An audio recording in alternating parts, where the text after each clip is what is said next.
श्री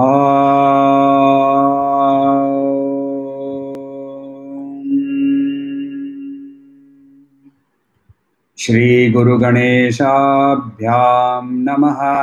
हरिः ओम। गीता स्वाध्याय 79 सेशन में आपका स्वागत है। और अभी हम अध्ययन कर रहे हैं आत्मसंयमी योग 6वां अध्याय, और हम अभी श्लोक 17 का अध्ययन कर चुके थे, और एक बार हम लोग 17 का रिवीजन कर लेते हैं।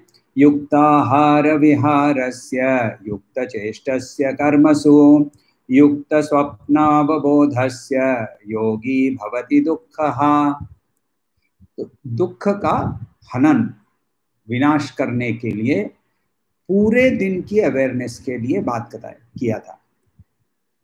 यहाँ हम लोगों के लिए चैंटिंग करना, प्रोनाउंसिएशन सही करना संस्कृत के अंदर में ये बहुत इम्पॉर्टेंट है। कुंभकर्ण की स्टोरी अभी बच्चों के साथ कक्षा में किसी बच्चे ने ही कहा कि नहीं, ये इंद्रासन के जगह में निंद्रासन, तो बहुत सुंदर सा उसने ही ये एग्जाम्पल दिया। तो हमें हर एक चीज का उच्चारण सही करना जरूरी है, मगर वो उतना इम्पॉर्टेंट नहीं है जितना उसके मीनिंग्स को समझें और फिर उसके प्रैक्टिसेस जो दिए गए हैं वो हमें हम अपने आप के लाइफ में अपने लाइफ में हम उसको अडॉप्ट करें। प्रायः मैंने देखा है कि कहीं यदि किसी की मृत्यु हो गई हो तो उस 10 दिन या 11, 12, 13 दिन के जो कार्य चलते हैं उसमें गीता पाठ किया जाता है। गीता पाठ कैसे किया जाता है? किसी जो पाठक होता है उस पाठक को बुलाते हैं और वो अपने कमरे में बैठकर वो अपने आप ही गीता का पठन करता है। गीता का पठन करने से सिर्फ ऐसे, और बाकी लोग इधर उधर चाय कॉफी पी रहे होते होंगे, ऑब्वियसली विजिटर्स आते हैं, उनको ग्रीट करते हैं, ये कार्य चलते रहता है। अब ये Gita is not meant for chanting in this way. एक बार मैंने पूछ भी लिया था, करीब के पास के लोग थे, तो मैंने पूछ लिया था ये चैंटिंग क्यों कर रहे हैं? नहीं, आत्मा को शांति मिलेगी। आत्मा को क्या बोलेंगे कि कुशा जी ने चेला जी ने कुशोत्तर के ऊपर बैठ के ध्यान करो। स्पेसिफिक इंस्ट्रक्शन ऑफ एक्शन दिए गए हैं कि ऐसे करके बैठो, संप्रेक्ष नासिकाग्रे, नाक के, उसकी तो शरीर ही है नहीं, तो वो कौन सा नाक, कौन से किस नासिकाग्रे के ऊपर में कौन सा वो ध्यान करेगा। तो यहाँ बहुत क्लियरली हमें श्री कृष्ण उपदेश देते हैं चैंटिंग के लिए नहीं, हमारे लाइफ ही को बदलने के लिए। और हम जब ये लाइफ बदलने की बात करते हैं ना, तो यहाँ ये वाले पर्टिकुलर वर्ड्स में देखिए क्या बोल रहे हैं। युक्ताहार विहारस्य युक्त चेष्टस्य कर्मसु, यानी पूरे दिन के दिनाचर्य के अंदर में ही हमें युक्त रहने के लिए, यहाँ युक्त यानी बैलेंस्ड रहने के लिए बताया जा रहा है। अब पूरे दिन में यदि मुझे बैलेंस्ड होना है तो मुझे पूरे दिन में माइंडफुलनेस, अवेयर रहना जरूरी होगा। युक्त स्वप्न अवबोधस्य, सपना यानी यहाँ तीनों जो नॉर्मल अवस्था जो हम लोग जानते हैं, जिन अवस्थाओं को पहचानते हैं, उन तीनों को यहाँ स्वप्नावस्था बताया गया है। क्यों? क्योंकि सपने में जैसे हम अपनी रियलिटी क्रिएट करते हैं, जागृत अवस्था में भी वो रियलिटी वैसी ही है यदि हम तुर्यावस्था से देखें तो। और तुर्यावस्था में भी बहुत ज़्यादा बैठना नहीं है शुरू करने वाले प्रैक्टिशनर को, ये भी यहाँ उन्होंने बताया। तब ही जाकर योगी दुख का निवारण करता है। दुख का निवारण का मतलब माइंड के अंदर में जो थॉट की परेड होती है उसके अंदर में धीरे धीरे वो झांकियां बंद हो जाती है। तो ये जो सारा दिन ध्यान करके रखना, यानी सारा दिन अवेयर रहना, इसका मतलब क्या है जानते हैं? सब पूरा दिन के काम करते दिनचर्या के अंदर में भी ध्यान रखना। एक एग्जाम्पल लेते हैं, क्लासिकल सिंगर जो होता है तो शास्त्रीय संगीत गाने के लिए स्टेज पे बैठता है। स्टेज पे बैठने के पहले ही पीछे से वो एक लंबा सा इंस्ट्रूमेंट वाला होता है ना, तानपुरा, तो वो लेकर टॉय चालू कर देता है। अच्छा, ये टॉय चालू रहता है ये जो गायक है ये पूरा गायन गाते समय हमारा ध्यान मगर कभी भी उस टोए पे नहीं रहता है। गायक का ध्यान उस पीछे वाले जो ड्रोन है, तानपुरा का जो स्वर पकड़ा हुआ है, उस पर एकदम करेक्ट बैठा रहता है। थोड़ा सा भी वहां से वो हिलता नहीं है। एग्जैक्टली वैसे ही, और वहां से देखिए थोड़ा सा भी यदि वो सा या वो जो भी है सा पा करते हैं, वो सापा से थोड़ा सा हिल गया तो तुरंत वो तानपुरे बजाने वाले को अटेंशन ड्रॉ करता है। तो ये जो और जब गाना रुक जाता है तब सिर्फ तानपुरा का जो ड्रोन है वो रह जाता है। एग्जैक्टली वैसे ही यदि वो ड्रोन कंटिन्यूसली हमारे लाइफ में पीछे चलते रहे और हम पूरी लाइफ में सारे दिन का काम करते रहे और जब हम फिर अपने आसन पर बैठे तब सारी एक्टिविटीज रुक गई हो तो वो ड्रोन ही रह जाता है। वैसे ही ये वो अवेयरनेस में मूव करने के लिए हमें बहुत इजी हो जाता है।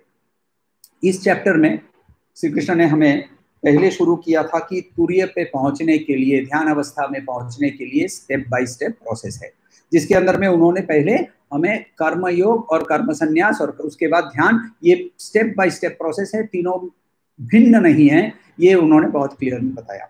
उसके बाद उन्होंने योगारूढ़ की अवस्था कैसी होती है उसके बारे में बताया। फिर उसके बाद में उन्होंने बहुत क्लियरली बताया कि हम अपने ही एफर्ट से ही आगे बढ़ सकते हैं। उद्धरेत आत्मानम ना आत्मानम अवसादयेत।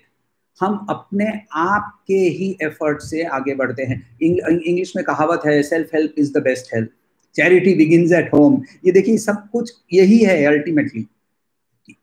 हम हमारे लिए गुरु कृपा, देवी कृपा हमारी ऊर्जा को बढ़ा सकती है, हमें दिशा दिखा सकती है, मगर पहुंचना, जाना, काम करना ये हमें ही करना पड़ता है। और हम अपने आप को,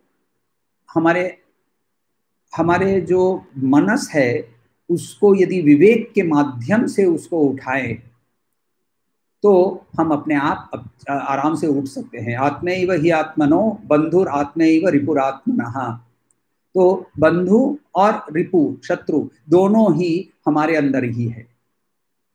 यदि विवेक जो है वो हर समय बंधु भाव से ही काम करता है, मगर यदि मनस जो है जिसके अंदर में ऑसिलेशन है, इमोशंस है, इनडिसाइसिवनेस है, चंचलता है, वो यदि स्थिरता मानने को ही तैयार नहीं हो तो हम अंदर ही एक युद्ध शुरू हो जाता है और वहां का जो भीतर का महाभारत है उसके अंदर में हमारा ही पतन होता है। तो इसीलिए यहाँ श्री कृष्ण ने इसी चैप्टर में हम लोगों को बताया कि तुमको अपने ही हेल्प करना पड़ेगा, you have to raise yourself by yourself. फिर वहां से श्री कृष्ण हमें ध्यान अवस्था की तैयारी कैसे करनी है और फिर ध्यान अवस्था में बैठने के लिए उसकी प्रैक्टिस के बारे में एक डिटेल में उन्होंने बताया। फाइनली उन्होंने ये भी बताया कि हमें किस चीजों के बारे में सतर्क रहना है, ज्यादा नहीं खाना, ज्यादा नहीं सोना, इत्यादि इत्यादि, इनके बारे में बताया। तो अगला सवाल ऑब्वियसली अर्जुन के मन में आ सकता है, हमारे मन में भी आ सकता है कि ये तुर्या अवस्था होती कैसी है। तो ये तुर्या अवस्था कैसी होती है उसके बारे में श्री कृष्ण बोल रहे हैं। वर्स नंबर 18वां श्लोक ले लीजिए। यदा विनियतं चित्तम आत्मन्येवावतिष्ठते निस्पृह सर्वकामेभ्यो युक्त इच्युते सदा इत्युच्यते सदा। यदा विनियतं चित्तम आत्मनि एव अवतिष्ठते निस्पृह कामेभ्यः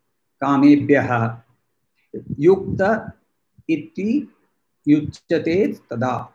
यदा जब, तदा तब, तो यदा से शुरू करके तब से खत्म करते हैं, यदा तदा। तो यदा का मतलब जब हम इतना प्रैक्टिस करने के बाद एक पर्टिकुलर समय पे, यदि यदा यदा ही धर्म से याद है आपको, जब जब, यानी जब ऐसा होगा कि विनियत चित्तम, नियतम, नियतम का मतलब रिस्ट्रेन्ड, कंट्रोल्ड, विशेषतः नियतम, तो विशेषतः यानी स्पेसिफिकली, स्पेशली कंट्रोल्ड। तो वैसा यदि मन होता है, चित्तम, हमारा मन जब है वो एक जगह पे जब कॉन्सेंट्रेट होता है तो उस चिंता में वो डूब जाता है। एक श्रीमद् भागवत में कहानी है, जहाँ श्रीमद् भागवत में कहानी है कि एक धनुष बनाने वाला था, तो धनुष नहीं, सॉरी, क्या बोलते हैं हम, तीर बनाने वाला था। तो तीर बनाने वाला था, वो तीर बना रहा था। तीर बनाना बहुत उस समय ऑब्वियसली तीर was one of the best weapons. तो तीर बहुत केयरफुली बनाना पड़ता है, क्योंकि उसको बैलेंस होना जरूरी है, उसका नोक एकदम, टिप एकदम शार्प होना जरूरी है, उसको ठीक से फिट करना जरूरी है, उसके पीछे जो फेदर्स लगते हैं वो एकदम करेक्ट एंगल पे लगना जरूरी है। तो ये सब बहुत अच्छी तरह से बनाना पड़ता है। तो ये तीर बनाने वाला तीर बना रहा था।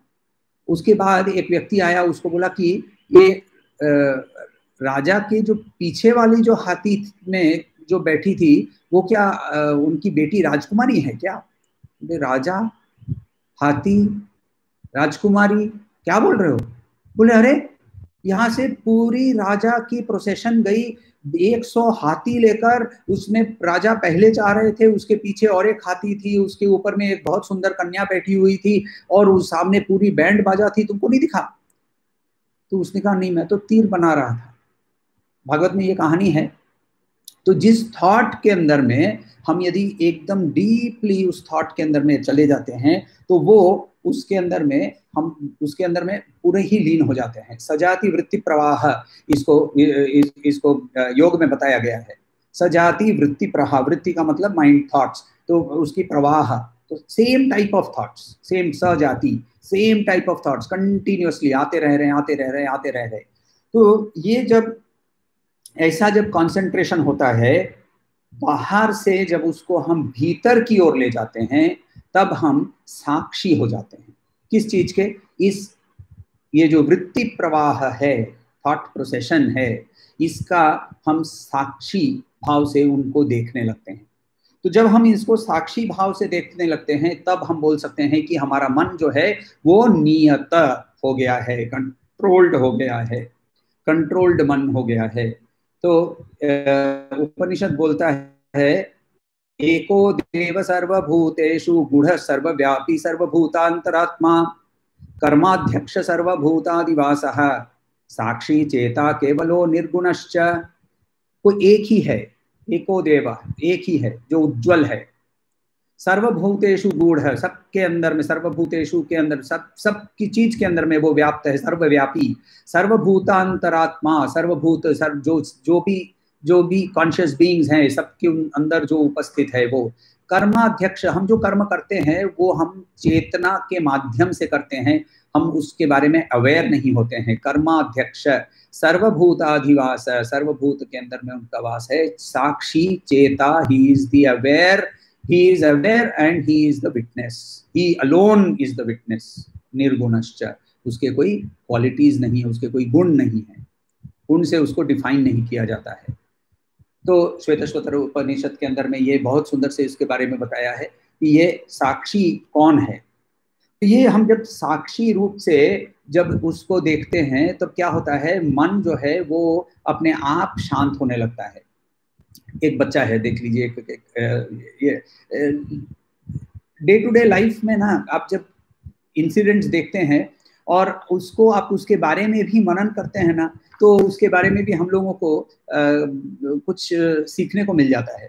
अभी किसी एक पार्टी में गए थे, पार्टी ऑब्वियसली लॉकडाउन के समय नहीं, उसके पहले, तो वहाँ एक 1.5-2 साल का बच्चा था, 1.5-2 साल का होगा, और उसकी माँ को कहीं जाना पड़ा, तो शायद बाथरूम गई होगी, तो बच्चे को लोगों के पास देखे गई, तो बच्चा रोने लगा, और बच्चे जैसे ही रोने लगा तो हर एक कोई जो भी पार्टी में था, सब कोई एक एक करके बच्चे को लेते हैं और उसको सुलाने की कोशिश करते हैं या उसको शांत करने की कोशिश करते हैं। मगर बच्चा क्या करता है, बच्चा बोलता है नहीं, मैं तो नहीं शांत होऊंगा, मैं चालू था उसका। 5-10 मिनट हुए होंगे, माँ आ गई, माँ के गोदी में बच्चे को दिया कि तुरंत ही 1 सेकंड नहीं लगा, बच्चा तुरंत चुप हो गया। वैसे ही जब मन को हम जब चित्त के, कॉन्शियसनेस के, अवेयरनेस के गोदी में बैठा देते हैं तो अपने आप ही वो चुप हो जाता है। मन जो है ना, वो नाम और रूप के साथ जब भी एसोसिएशन होता है तभी उसके अंदर में एक उसके अंदर में विचलन होने लगता है। जैसे कि एक कप, हम लोगों ने सोने का एग्जाम्पल पहले लिया हुआ है, इसीलिए ये एग्जाम्पल लेता हूँ कि एक चूड़ी ले, बहुत सुंदर से उस पर कारीगरी की हुई है, और वो चूड़ी के ऊपर में, चूड़ी है ये कड़ा है, और उसके ऊपर में पूरे ये दशावतार की एक डिस्क्रिप्शन के साथ उसके ऊपर एनग्रेविंग किया हुआ है। हम हाथ में यदि चूड़ी लेते हैं तो वो चूड़ी दिखती है, चूड़ी के अंदर में वो दशावतार दिखते हैं, नाम और रूप। यदि हमें उसके अंदर में सोना दिखने लगे, चूड़ी दिखे ही नहीं, और उसको हम सिर्फ सोने के हिसाब से पहचाने, तो हमारा स्टैंड पॉइंट बदल जाता है, क्योंकि तब हम नाम रूप से परे हो जाते हैं। हमारा स्टैंड पॉइंट उस सोनार के जैसा होना चाहिए, जो कि सोने के बारे में जब बात ही कर रहे हैं, तो ये व्यक्ति था, उसको ना उसको आर्थिक अवस्था उसकी खराब हो गई, तो उसने घर की चीजें बेचना शुरू किया, उसको नौकरी नहीं मिली, उसने घर की चीजों को बेचना शुरू किया।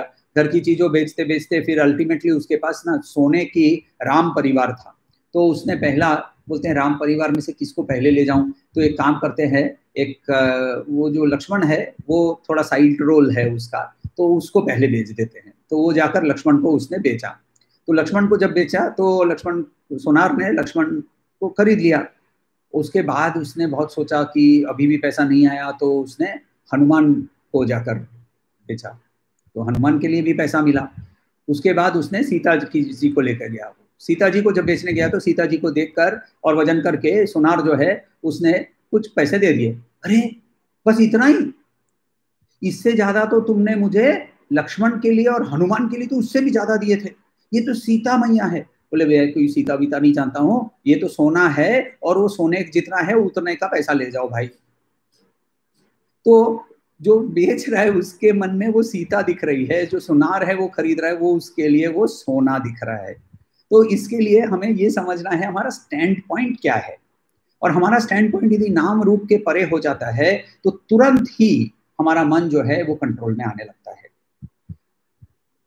मन जो है वो, मगर उस मन को कहीं ना कहीं एंगेज होना ही पड़ता है।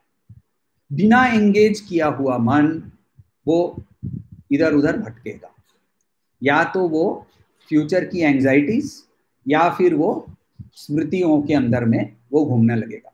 इसीलिए उसको एंगेज करना जरूरी है। तो किस चीज में एंगेज करना है, तो वहां बहुत श्री कृष्ण बहुत अच्छी तरह से बोल रहे हैं, आत्मनि एव अवतिष्ठते, आत्मन के अंदर में उसको लगा दो। तो यदा विनियतम चित्तम आत्मनि एव अवतिष्ठते, एव ओनली, सो उसी में, आत्मन में ही, जो, तो जब आत्मन में ही चिंता रह जाती है, थिंकिंग अबाउट आत्मन अलोन, वैसा जब होता है तब ये व्यक्ति तुर्यावस्था की ओर जा रहा है, इसका मतलब हो रहा है ये।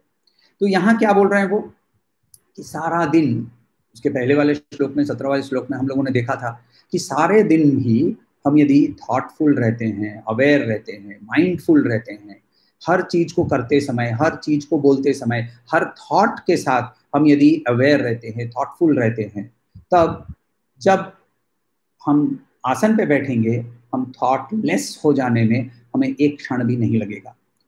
करते हम क्या है जानते हैं, हम एग्जैक्ट उल्टा करते हैं, क्योंकि जब फिर आसन में बैठते हैं ना तब फिर चिंता, ऐसा नहीं बोलना चाहिए था, अब तब बोला क्यों तुमने, क्योंकि उस समय हम थिंक नहीं कर रहे थे, हम सोच नहीं रहे थे, हम बस एक इंस्टेंट रिएक्शन से हम काम कर चुके, मुझे उसको ना बुरा लगा, मुझे ये करना नहीं चाहिए था। अच्छा यदि ऐसा होता, यदि मैं ऐसा नहीं बोलता, तो ये सब कहाँ हो रहा है, आसन पे बैठने के बाद। ये क्यों वहां हो रहा है, क्योंकि जब हो रहा था, जब घटना हो रही थी, तब हमने कोई विचार, कोई विवेक, कोई मनन किए बिना हमने ये काम किया। उल्टा होना चाहिए। हम यदि हर पल हर क्षण हम यदि अपने आप को नियंत्रण में रखें, हर क्षण यदि हम अपने बिहेवियर का साक्षी भाव से काम करें, तब जब हम आसन पे बैठते हैं तब अपने आप ही मन भी शांत हो जाता है। मन शांत हो जाता है, मन एब्सेंट नहीं हो जाता है, मन बंद नहीं हो जाता है।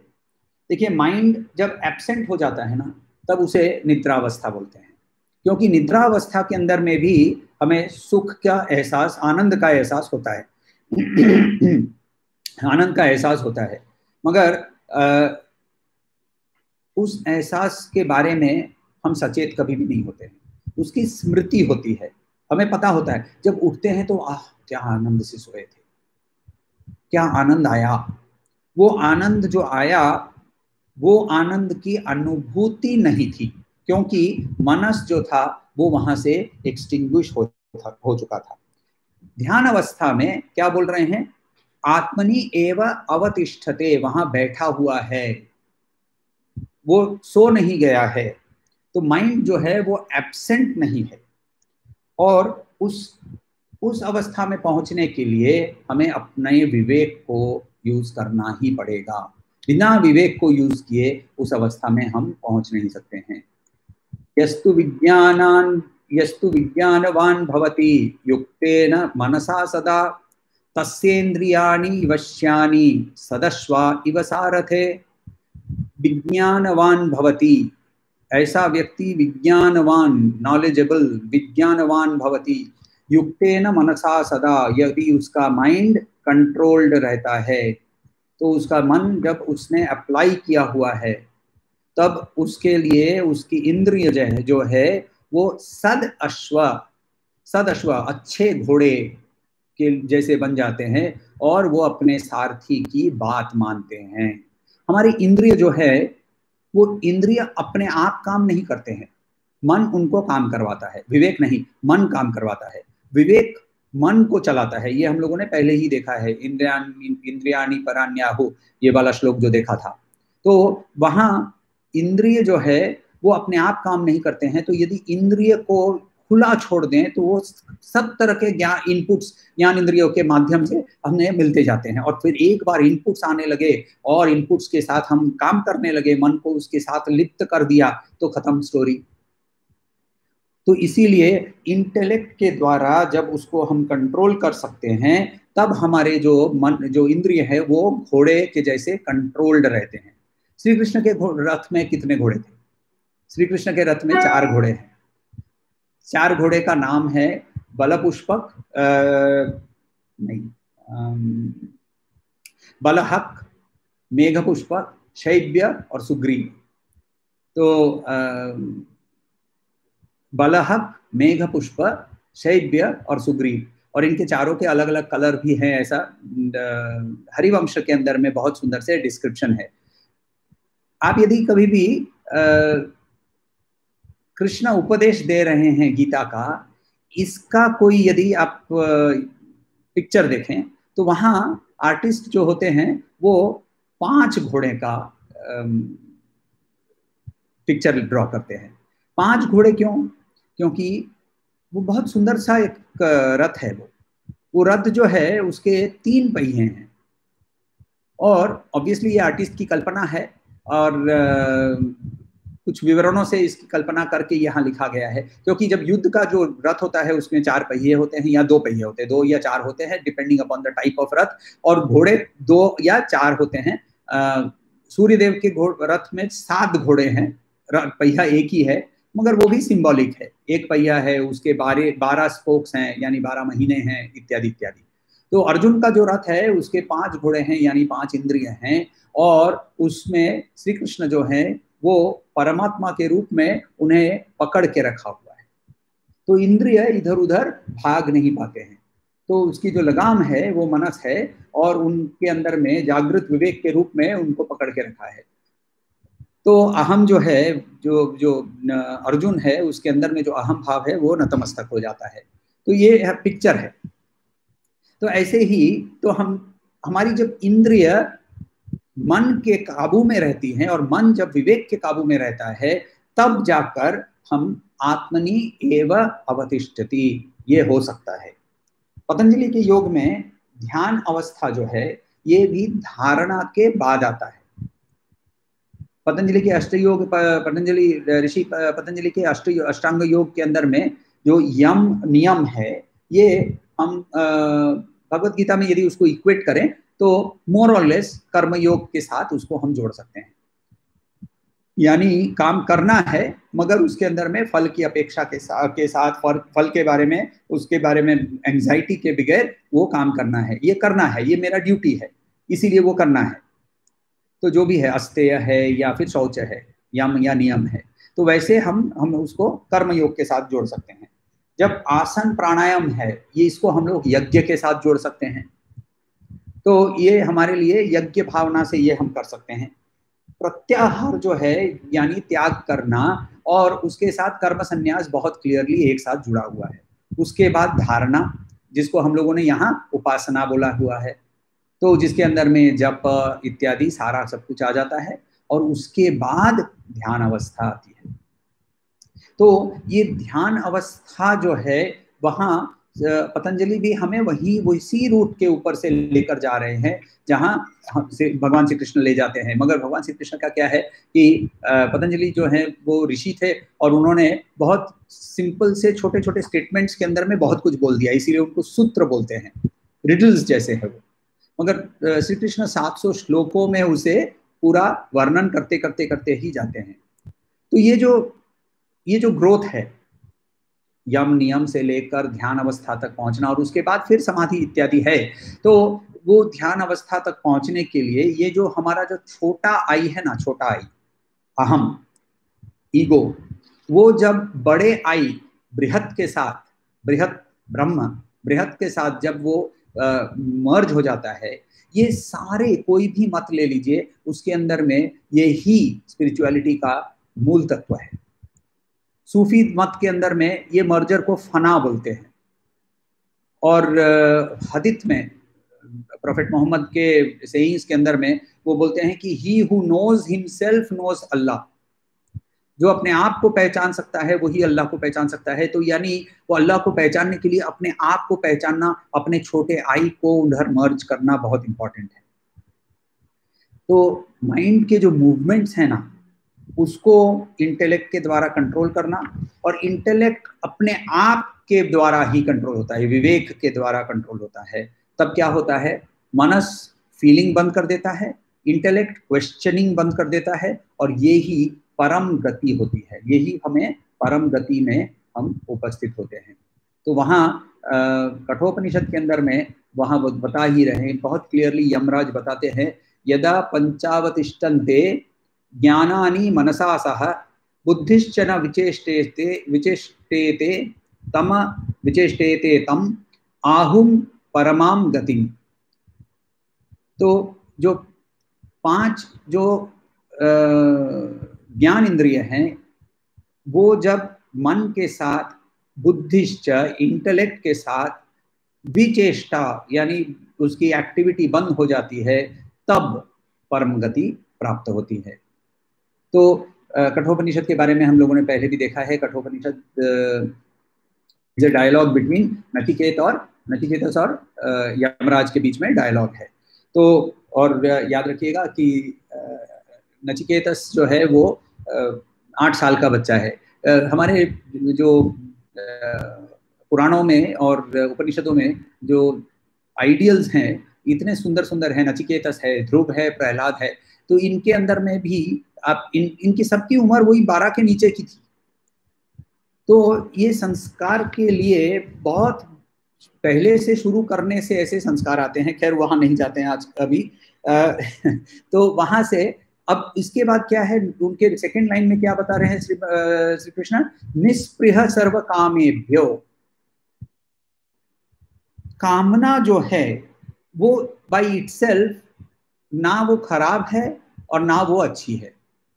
कामना जो है ये हमारी, देखिए कामना का रूट क्या है, कामना का रूट है वासना।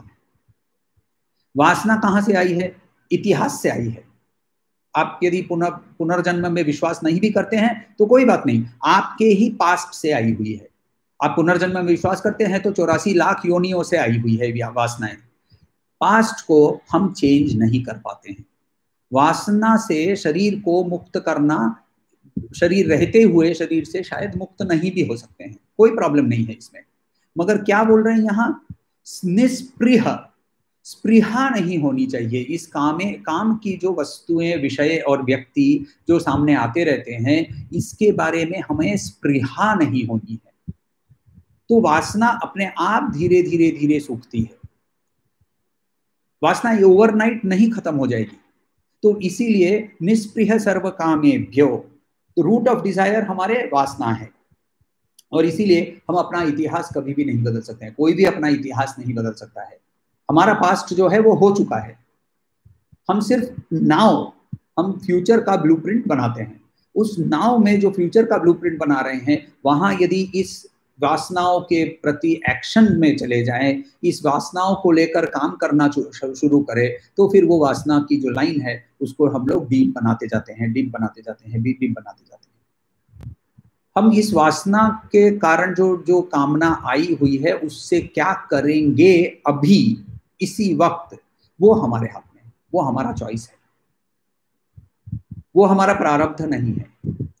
वो हमारे लिए आगामी कर्म हम क्रिएट कर रहे हैं। और इसीलिए यदि हम निस्पृह हो जाते हैं तो ऐसा व्यक्ति को क्या बताते हैं, वो युक्त कहलाता है। तो अभी तक श्री कृष्ण ने 3 माइलस्टोन, 3 सूचक बताए। पहला माइलस्टोन क्या बताया, मन जो है वो कंट्रोल में है, विनियतम चित्तम, विनियतम चित्तम। दूसरा क्या बताया, आत्मनि एव अवतिष्ठते, thinking about Atman all the time. मनस जो है, विवेक जो है वो सिर्फ आत्मन के बारे में सारा दिन काम सोच रहा है, काम करते करते भी, तानपुरा का जो ड्रोन के बारे में बात किया था वैसे।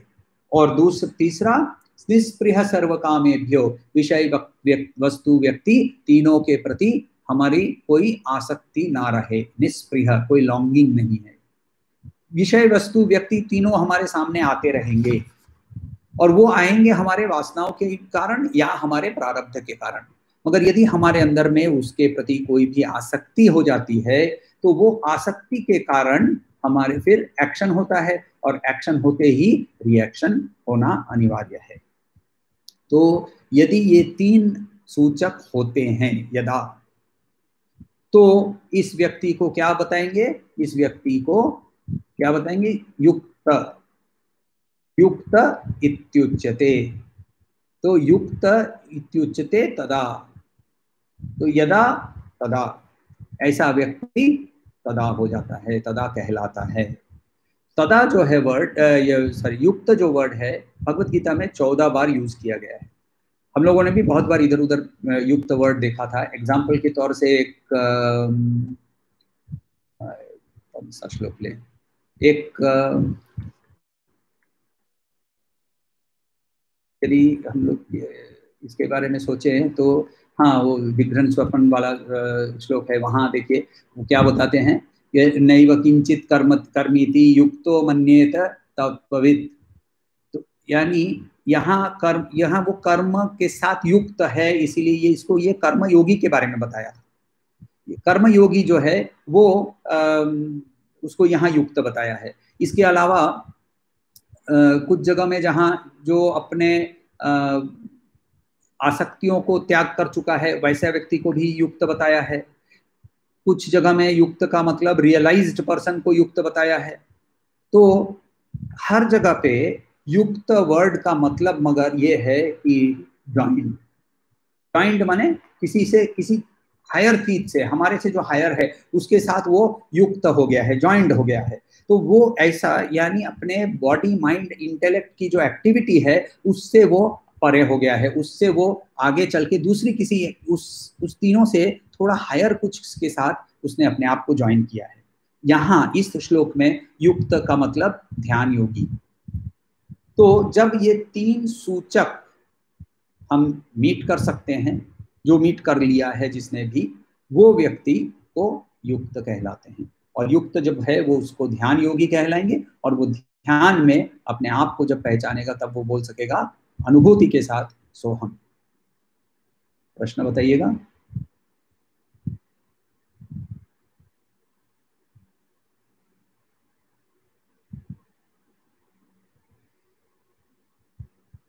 ओके, जब हमारा इसके बारे में हम अगले श्लोक के अंदर में देखेंगे और भी डिटेल में, मगर आपका सवाल ये है कि आपने पूछा है कि यदि जो कॉन्सर्ट में बैठा हुआ गायक है तो वो उसका मन भी सजाति वृत्ति प्रवाह के अंदर में चला गया है, और इसको भी ध्यान बोल सकते हैं क्या? नहीं।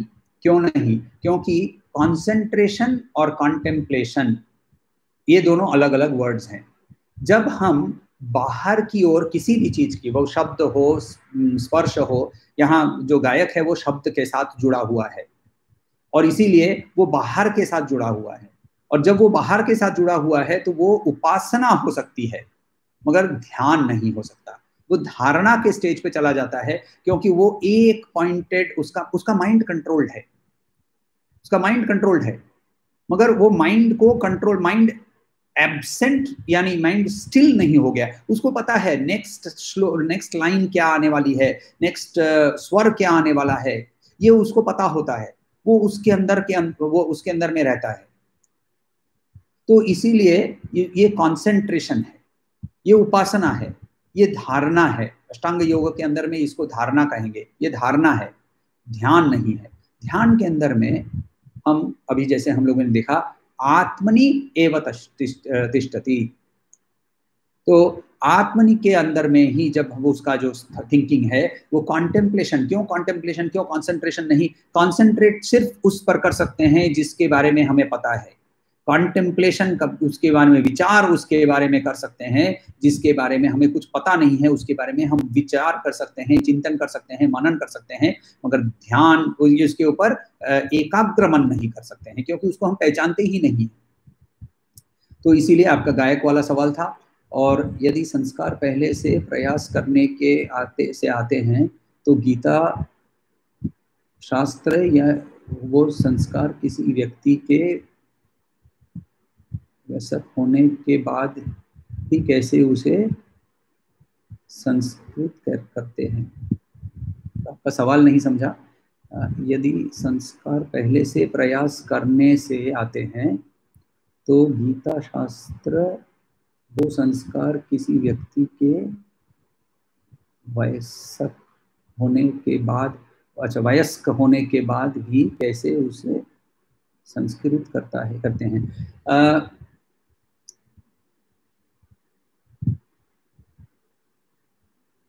सवाल थोड़ा सा डीपर है। आपका सवाल यह है, जो मैं समझा हूं इसमें, कि प्रयास करने पर संस्कार बनते हैं और संस्कार बचपन से ही डाले जाएं, और ये सवाल शायद ध्रुव, प्रहलाद और नचिकेतस और श्वेतकेतु इत्यादि सब महान लोगों के नाम लेने पर आपके पास से ये सवाल आया है। मगर और ये हमारे लिए आइडियल हैं, बहुत आइडियल के हिसाब से उनके सवाल बहुत आइडियल हैं, उनकी वयस आइडियल नहीं है। उन्होंने इस वयस में जो भी किया वो शायद उनके प्रारब्ध के कारण हुआ था। सवाल आपका जो है वो थोड़ा सा डीपर है, इसीलिए क्योंकि इसका सवाल से ये मुझे जो एहसास हो रहा है कि क्वेश्चन ये है कि प्रारब्ध के कारण मैं बंधा हुआ हूं या फिर मैं मेरे प्रयास के कारण मैं मेरे संस्कार को बदल सकता हूं, मेरी डायरेक्शन बदल सकता हूं। तो ये सवाल तो एक्चुअली स्वामी विवेकानंद ने इसके ऊपर में बहुत बड़ा लेक्चर दिया हुआ था, मगर सिंपल सच बताते हैं, प्रारब्ध जो है वो आपके पास्ट से लेकर अभी तक आप जिस अवस्था में हैं उस अवस्था तक आपने जो भी किया था वो आपका प्रारब्ध के कारण हुआ है, मगर यहां से आप कहां जाएंगे वो आपके प्रयास के कारण होगा। तो आप अपने मन के ऊपर यदि नियंत्रण करने को कोशिश करें, मन विवेक के द्वारा मन को नियंत्रण करें, जप के द्वारा मन को नियंत्रित करने की, एकाग्र करने की कोशिश करें, कर्मयोग के माध्यम से कर्म फल की आसक्ति से दूर होकर सर्व कर्म की आसक्ति से दूर होकर काम करें, कर्म संन्यास की ओर जाएं कि ये मैं नहीं कर रहा हूं, वो तो वो करवा रहा है, वो कर रहा है, उस ओर जाएं। तो अपने आप एक स्टेप वाइज हमारे प्रयास के कारण ही हमारे संस्कार बदलते जाते हैं। और एक चीज याद रखिए, आपके संस्कार बदलेंगे तो आपकी जो जो एनवायरनमेंट है वो अपने आप ही बदलती जाएगी। तो इसीलिए हमें अपना प्रयास इस पर कि ये तो मेरा प्रारब्ध है, ये तो ऐसा ही होने वाला है, यदि इस पर छोड़ दें तो मैं तो एक ऐसे घर में ही पैदा हुआ हूँ जहाँ सब कोई नशा भी करते हैं और उनमें से एक दो जेल भी गए हुए हैं, तो मुझे भी तो जेल ही जाना ही पड़ेगा। यदि आप यदि ऐसा सोच लेते हैं तो फिर आप अपने आप को प्रारब्ध के साथ सरेंडर कर रहे हैं। हाँ, भगवत गीता ये बोल रहा है कि if you act you change your world, and act in the right direction, your world changes in the right direction.